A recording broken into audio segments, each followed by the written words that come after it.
Higgins Industries contribute to American success in the war? Well, Higgins Industries, built all kinds of vehicles. They're so well known for the landing craft that they constructed, the craft that brought the soldiers from the big ships to the beaches at D-Day and other places in the European theater of operations. Eisenhower, of course, called Andrew Higgins, the owner of Higgins Shipyards, the man who won the war for us and things like that. But it's not well known that Higgins built a lot of other types of vessels too. Smaller scale vessels along those lines, but everything from tugboats to small boats that had a very small, shallow draft that could go into shallow waters and drop off supplies and personnel and what have you for the men. Before the Allies were able to capture Antwerp and turn it into a base, it was a big problem for them to get enough supplies there. And Higgins built a lot of the smaller craft. And I'm not familiar enough with the naval vessels to give you a detailed explanation by any means, but they built a great many of those during the war. But they're best known, of course, for the landing craft that brought the men to the beaches. Okay. The screen back up here. What did other New Orleans shipbuilders contribute to American success? Well, there were many, of course, as there still are today in the New Orleans metropolitan area. Many of them actually are across the river in Gretna or Westwego, like the Avondale shipyards. During World War II, there was a large shipyard owned by a man named Captain Billy Bisso, B-I-S-S-O, a big political supporter of Earl Long, by the way, and the Bisso shipyards built tugboats. A lot of people don't think of a tugboat, as having anything to do with the war effort, but they were vital.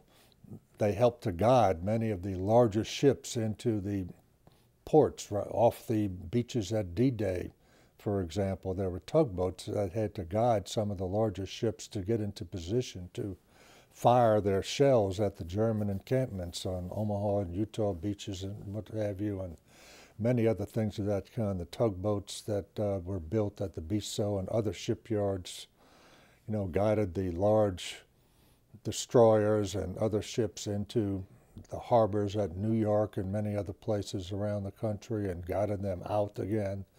Large ships that brought men over, like the Queen Elizabeth, for example, needed the tugboats, and many of them were constructed in the New Orleans area shipyards during the war. It's a kind of a unique contribution to the war effort that doesn't get much attention, but nevertheless they were quite important. And of course, for the ships going up and down the Mississippi River carrying cargo, the tugboats were vitally important because to guide them into the right passes to get in and out of the river from the Gulf of Mexico to start off with, and to guide them all the way up to New Orleans and back down again. All right. I didn't know that. I certainly did not. What other New Orleans industries contributed to American success in the war? Well, there were a variety of other types of industries in New Orleans and surrounding areas, I might mention, because Jefferson Parish just exploded in population during the war and right after the war because of the new industries that were developing. Most of them were small scale.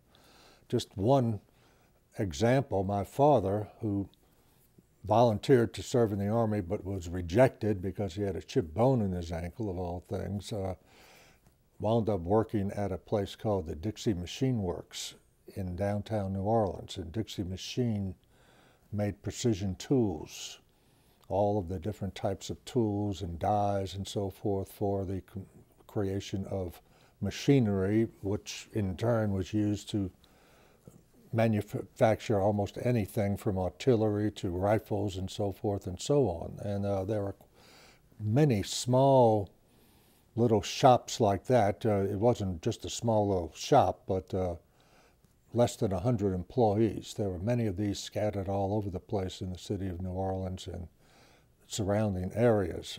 There were other smaller industries that, for example, took raw cotton and turned it into the type of fabric that would be needed for the textile industry. For the most part, they didn't finish the textiles, but they made them into, took the raw cotton and made it into the fabrics that were needed for everything from uniforms to blankets and linens and so forth and so on that were necessary during the war.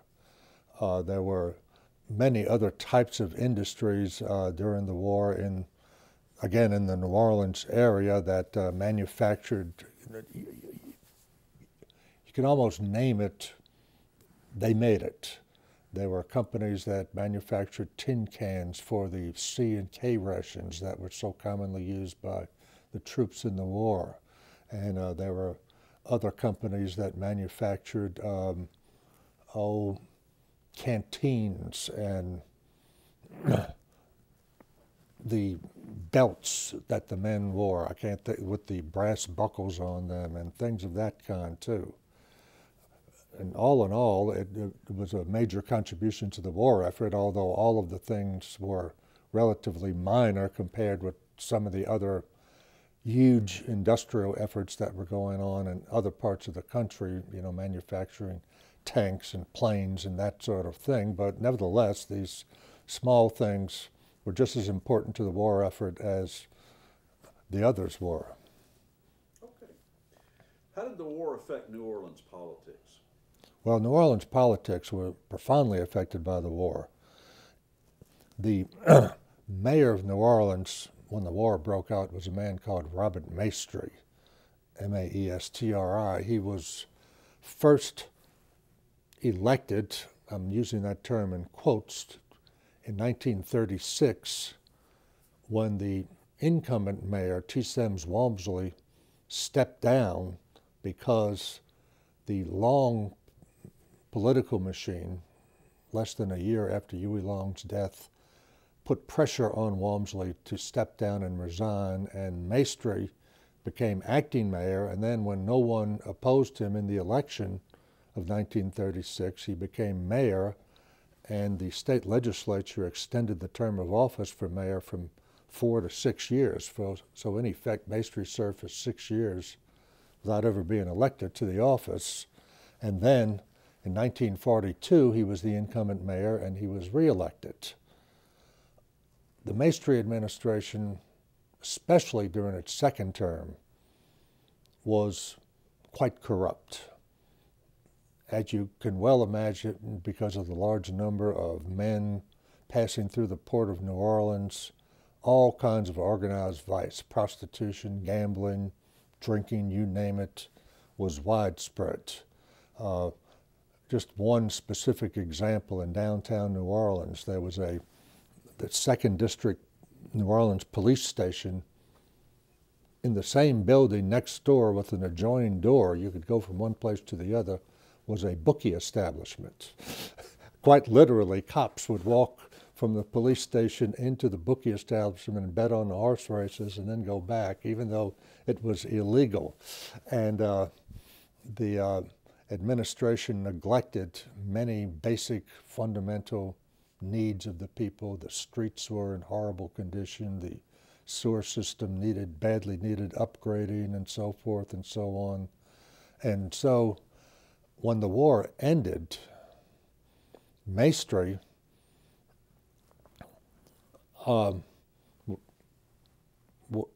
was rather complacent in the sense that he thought that he would be mayor permanently because he had the backing of the strong, long political machine and many of the state's leading politicians and so forth. But a young, dynamic war hero named Elliceps Morrison, or Chep Morrison as he was commonly called, returned home. He had served briefly in the Louisiana state legislature under the administration of Sam Jones, the anti-long reform governor, And Morrison aligned himself with the anti-Long forces, and then he ran in 1946 opposing Maestri, and Morrison defeated Maestri in an upset election. Virtually all of the pundits thought that Maestri was going to win an easy re-election victory, but Morrison got out a large number of people, especially women. For the very first time in New Orleans history, women played a major role in the political campaign. He had what was called a broomstick brigade of women who went around carrying broomsticks and campaigning for Morrison because he was going to sweep the city clean of all of the vice and corruption that existed. And Morrison did win the 1946 mayor's election, defeating Maestri.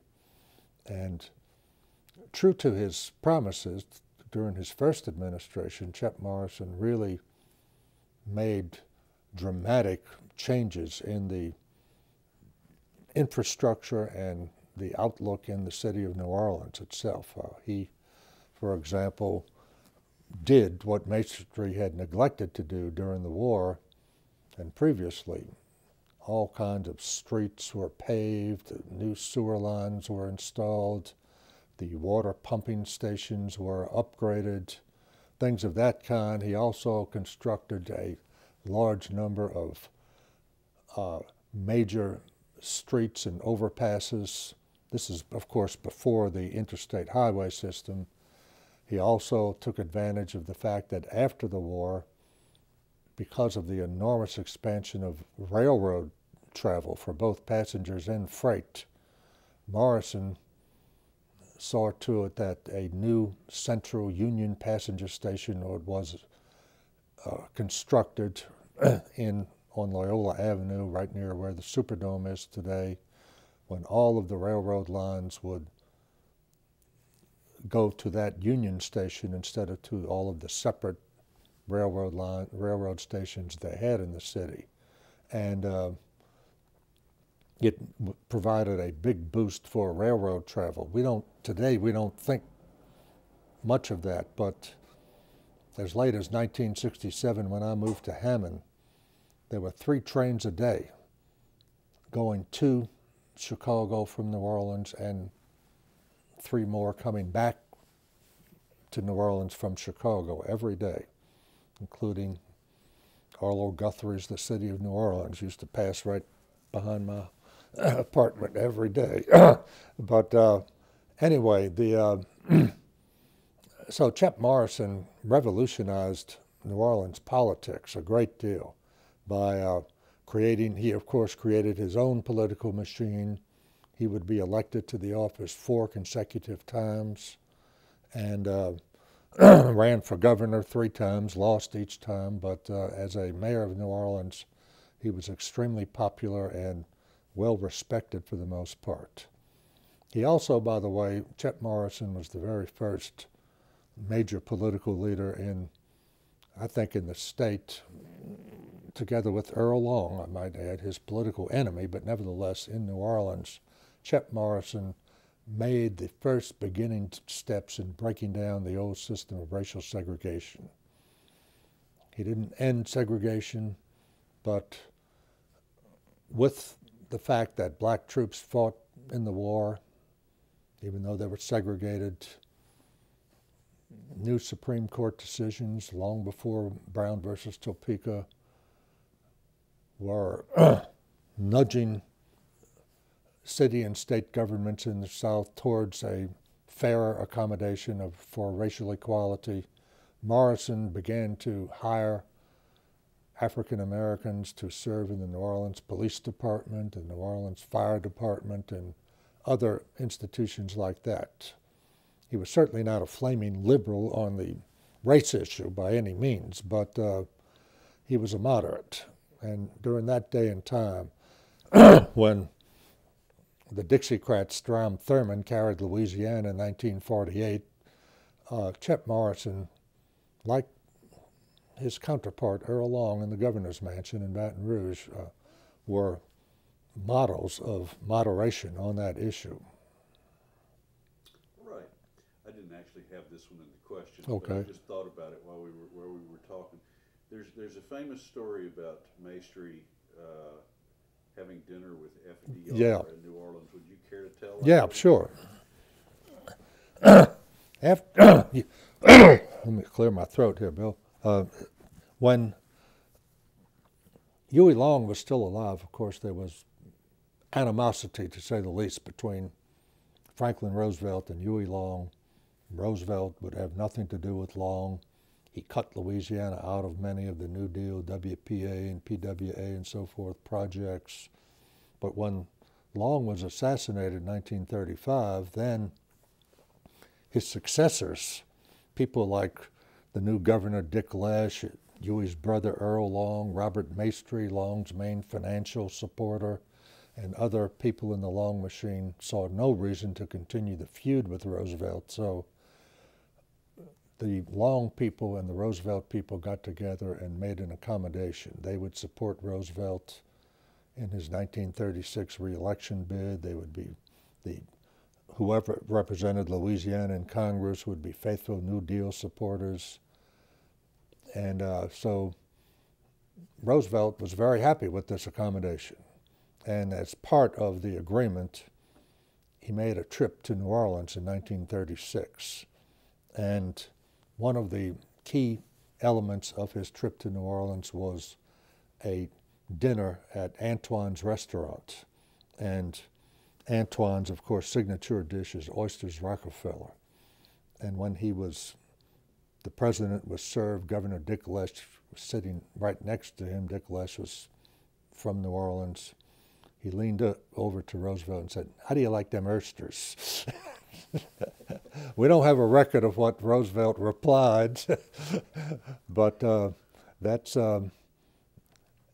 it was actually Lesh, but Maestri was there too, and he spoke it in that very distinctive, almost Brooklynese, New York, New Jersey accent that so many people have. I've seen a picture of that. Yeah, yeah. Something else. One more, if I may. Sure.